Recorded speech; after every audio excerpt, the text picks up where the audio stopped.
today too, and I hope I've got your ears. Now, today, let's look at what we have discussed so far. First, we spoke about what is a nation and how does it develop. From there, we got to know the two important organs of a nation, which was government and the parliament. Now, from there, we got to know the two important documents that bring progress.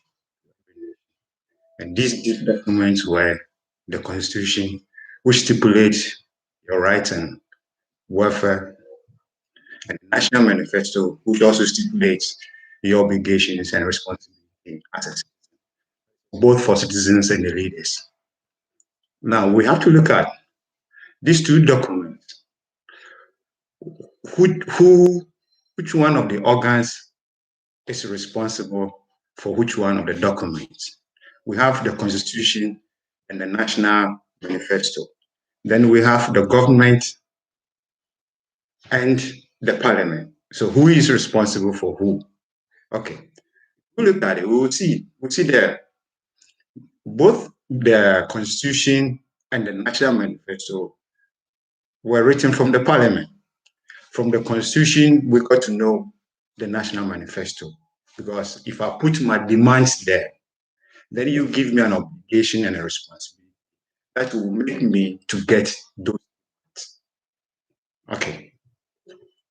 So if you look at it very well, the parliament cannot take the responsibility of the Constitution and at the same time take the responsibility of the National Manifesto, because that will be too much for the parliament to do.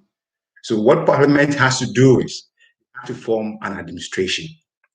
So from this administration is where the government is formed. Now, we have to look at how the people of the parliament are elected, because it's only through election that we can get members of parliament to be in a governance.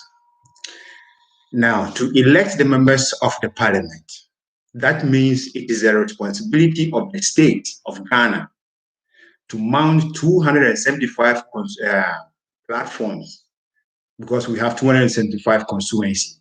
So that means each constituency should have one platform. Then demand from the people in the constituency a leader lead them in parliament. Now, this leader who is then elected does not come down to the parliament with his own or her own ideas, but rather he sits down with the people in the constituency.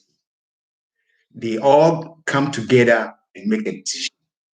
So the decision that they will make is what will be given to this elected leader as a member of parliament, bring it down to the parliament.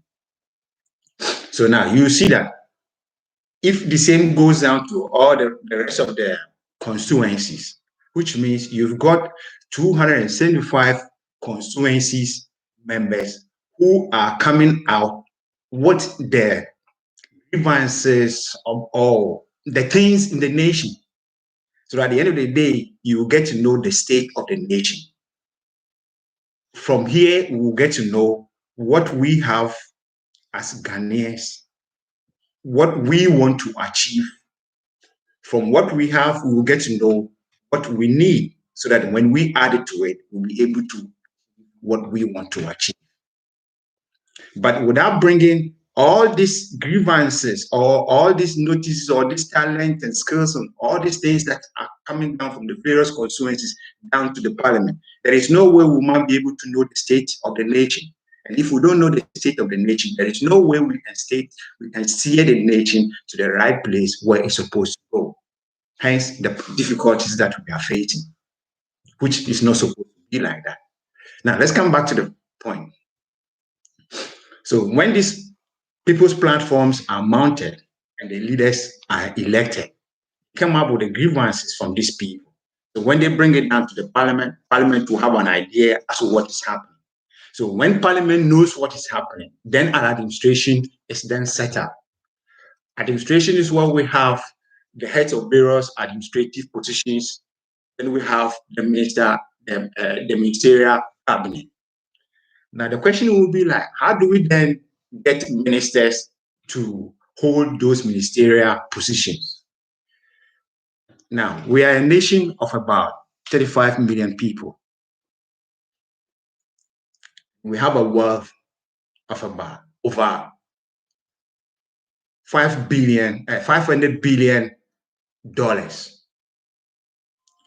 So let's say, for instance, you, my fellow listener, you are the one I'm talking to. If you should have a company with a capital base of over $6 billion, no, not $6 billion. Let's assume $6 billion. Because if I should think of a figure, it might be too high. So let's think about $6 billion. You have a company of a capital base of $6 billion. Will you be able to be the CEO, be the operation director, marketing officer, finance consultant, administrative officer, the messenger, all the positions? You will not be able to hold that position. So what do? You place an advert in the radio stations, in most of the radio stations and the newspapers and all the social media areas in order to get the right person. Now, when this advert goes out, people who apply, the applications that you receive, you put them all together and look at which one will fit the position. You make a selection. The selection that you make, those ones that you feel like they will be able to fit in the position, you will call them for interview. And they come from the interview, you realize, okay, this one knows something, this one don't know anything. This one, if I pay him a little bit, he might be able to do his best. So you make a decision and say, okay, now let me call them again. You call them till the time you can get one out of them so that you can give that position to that person. Is it not possible we can do it as a nation also? We have a parliament. If we are looking for a minister for education, for example, Parliament brings it down to all the social places where information could be sent to the citizens that the nation Ghana need a minister of education. These are the requirements of the position. Any Ghanaian who fulfill this requirement is applicable to apply. Now, when you apply, it goes down to the Parliament. Parliament receive all the applications. They sieve it out because those people down there in the Parliament, everybody knows whatever problem that they have got in their place. Everybody knows what kind of opportunities they have got in their place. And everybody knows what kind of a development that they want to see in their community. So if they are making an interview to get somebody to hold a position where they can get what they are looking for, then at least they'll be able to ask reasonable questions. So based on these reasonable questions, at the end of the day, probably we might get about 10 people who might be good, but one of them is best. So we take the best and we meet the best as a minister of education. The second best can be the assistant. So we've got 8 people. The 8 people, we don't throw them away because the nation has spent so much money to educate them to come down to that level, which means we can make use of those people, those 8. So that means that 8 can be formed as a committee.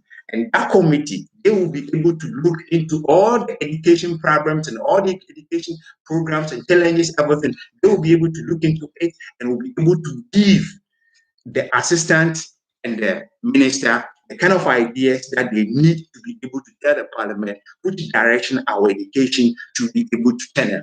And through that way, we might be able to have a way. If we can do that same thing for the Minister of Finance, do the same thing for Minister for Roads, do the same thing for Minister for Communication, look out for the ministerial positions which are necessary. Those ministerial positions which are not necessary that we are spending money on it, we cut capital out of it. I guess that could be done. Now we know how the cabinet is elected because it's the same principles that we apply to elect those people in the higher positions, which is the public servants. It has to come down from what you know. What can you do? What best can you do as a citizen? These are the people that are willing to offer what they have learned to the nation are the people that we need for building up a nation. But how do we find it? We can only find it when we form people's platform. Fellow brothers and sisters, the problem we have looks very big, but it's very easy to understand. If only we can only sit down, cast our brain back, and ask, Why is this one not functioning? Why is this one functioning? Why is this one not going? Why is this one fun? And compare and analyze. I believe at the end of the day, we might be able to come up with something. Anyway, I'm not leaving you alone. I'll be coming again. So I see you another time. Okay. Have a nice one. Thank you very much then. Cheers.